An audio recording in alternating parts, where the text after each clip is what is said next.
Hi guys, రీసెంట్గా శివం బజే movie అయితే చూసాం. మూవీ అయితే కొంచెం మనకి థ్రిల్లింగ్గా, సస్పెన్స్గా అండ్ ఇంట్రెస్టింగ్ అయితే ఉంటుంది. సో ఈరోజు వీడియోలో ఈ మూవీ ఎలా ఉండిపోతుంది, సో మీరు చూడొచ్చా లేదా అని చిన్న సజెషన్ అయితే ఇవ్వబోతున్నా.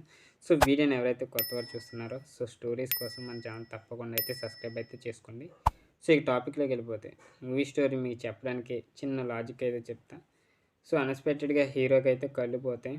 సో ఒక యానిమల్ కళ్ళు అయితే పెడతారు. అది కూడా ఒక పోలీస్ ట్రైనింగ్ అయిన డాగ్ది. దాని పేరే డాగ్రా.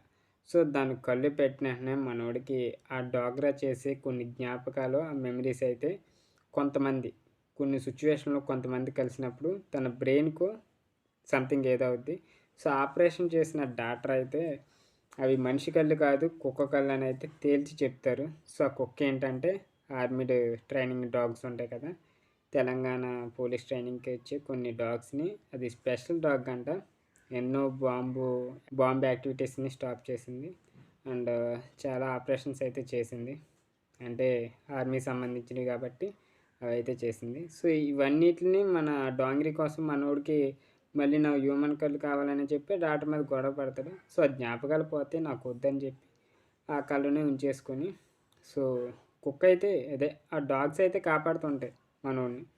సో దేవుడంటే ఇష్టం ఉండదు. వాళ్ళ డాడీ అయితే ఒక గుళ్ళో ఎవరో దొంగతనం చేస్తే వాళ్ళని పట్టుకోపోయి అయితే అన్ఎక్స్పెక్టెడ్గా ఏదో గుద్ది చనిపోతాడు. సో విలన్ వచ్చేసి పాకిస్తాన్ ఆర్మీని ఇక్కడికి రప్పించడం, లేకపోతే కొంతమందిని వాళ్ళతో కలిసి పాకిస్తాన్ అండ్ చైనా వాళ్ళతో ఒకటి ప్రాజెక్ట్ అయితే స్టార్ట్ చేస్తాడు విలను. సో కోవిడ్ వ్యాక్సిన్ ఉంటుంది కదా, దాంట్లో సైనైడ్ కలిపి అందరికి ఇంజెస్ట్ చేసేది చేస్తారు. సో చాలామంది చనిపోవడానికి, ఆర్గాన్స్ ఫెయిల్ అవ్వడానికి కారణం అని చెప్పి ఇదైతే కనిపెడతాడు సైంటిఫిక్గా. సో మూవీ అయితే చెప్పాలంటే విజువల్ పరంగా కానీ, స్టోరీ పరంగా కానీ, మన యాక్షన్ పరంగా కానీ మూవీ ఎక్సలెంట్ ఉంటుంది. సో ఓంకార్ వాళ్ళ తమ్ముడు కాబట్టి సినిమా అయితే ఒకసారి వాచబుల్ చేయొచ్చు. మీలో ఎంతమంది మూవీని చూసారో కింద కామెంట్ రూపంలో తెలియజేయండి. సో ఇలాంటి మూవీ ఒకసారన్నా చూడండి, ఇంట్రెస్ట్గా ఉంటుంది. సైన్స్కి సంబంధించి కూడా ఉంటుంది. కొంచెం మీకు ఇంట్రెస్ట్ కలిగిద్ది. సో చూసే వాళ్ళకి జెనో ట్రాన్స్పిరేషన్ ఏదైతే ఉంటుంది, సో దాని గురించి కూడా తెలుసుకున్నట్టుంది. మూవీ అయితే ఒకసారి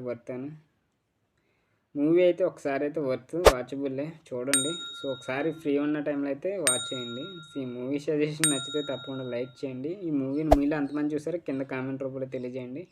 సో మళ్ళీ నెక్స్ట్ ఇంకో ఇంట్రెస్ట్ మూవీ స్టోరీతో మీ ముందుకు వస్తాను. అంతవరకు బై బై, టేక్ కేర్.